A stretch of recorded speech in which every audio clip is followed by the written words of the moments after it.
Hi guys, welcome back to TechGetter Official. In today's video, we're diving into the latest Windows 11 26H1 update for the main release in 2026. Now, if you're not familiar with it, let me quickly explain. Windows 11 version 26H1 is a newer build designed mainly for devices released in 2026, especially newer laptops and all-in-one PCs.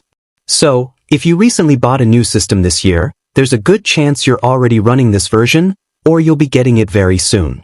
Now, in this video, we're taking a look at another new build. The specific build we're talking about is build 28000.1896 for Windows 11 version 26H1 on the main release. If you're already running this version, you should be receiving this latest update as well. To check, simply go to your Windows Update settings, enable Get the latest updates as soon as they're available, and then click on Check for Updates. That way, you'll make sure your system is fully up to date with all the newest improvements. If you enjoy videos like this, don't forget to hit the like button and subscribe to the channel with the notification bell turned on so you never miss future updates like this one. Now, let's get started. First up, Microsoft is introducing a really interesting feature for accessibility. The narrator is getting rich image descriptions, especially on Copilot Plus PCs. And now, it can also work alongside Copilot across Windows 11 devices, making it much more powerful and useful.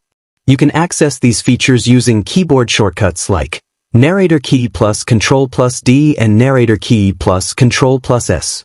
Next, let's talk about Smart App Control, which has received an important improvement in version 26H1. Previously, if you wanted to change this setting, you had to reinstall Windows completely, which was very inconvenient. But now, Microsoft has fixed that.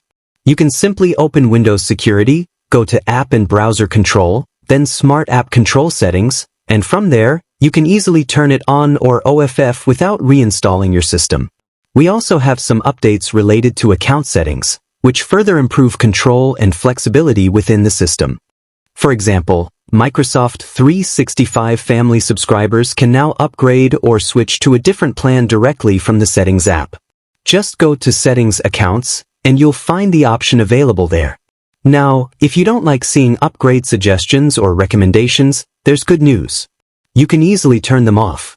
Simply search for Suggested Content in Settings, open it, and disable the option. This will stop Windows from showing unnecessary recommendations or promotional suggestions. Moving on, this update also brings some visual improvements.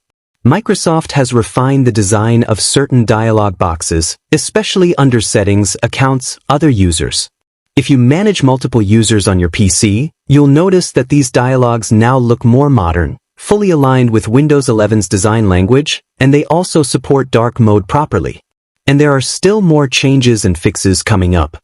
Let's quickly create a new account to see how the updated interface looks.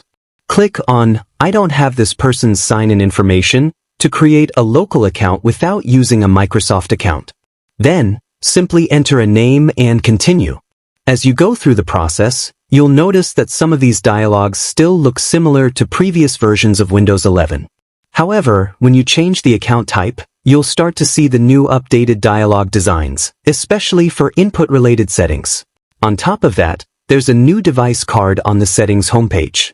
This card shows key system information, similar to what you see in the About section, but in a much more compact and easy-to-read format. Performance has also been improved. Opening the Settings app in its homepage should now feel noticeably faster and more responsive. Microsoft has also enhanced the reliability when checking for and installing required updates, especially within System Advanced settings. Now let's talk about File Explorer changes.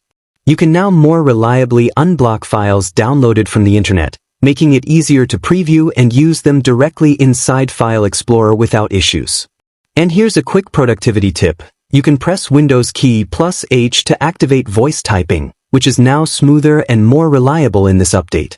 Also, when renaming a folder in File Explorer, and also you can now sort the permission entries in the Advanced Security Settings window for a folder in File Explorer by principle. Moving on to reliability improvements, there are quite a few important fixes in this update. First, auto rotation has been improved, especially after your device wakes up from sleep.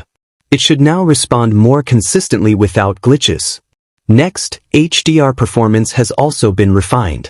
Displays that previously had compatibility issues, especially those with non-standard configurations, should now deliver a more stable HDR experience.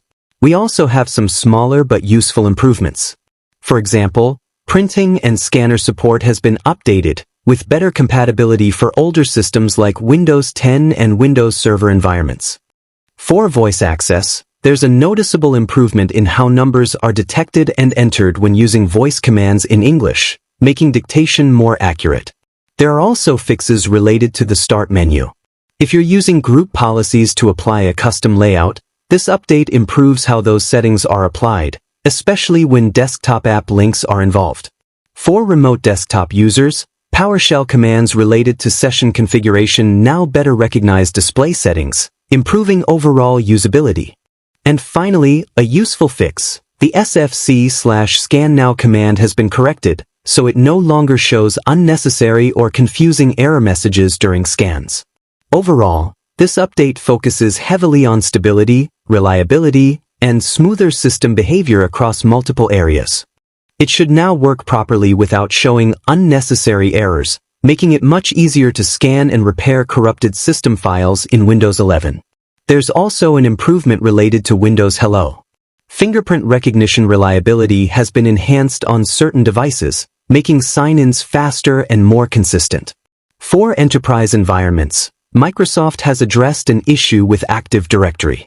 Previously, using certain tools with specific database configurations could cause problems with mounting the directory database, but this has now been fixed. Now, there is one known issue in this build related to remote desktop.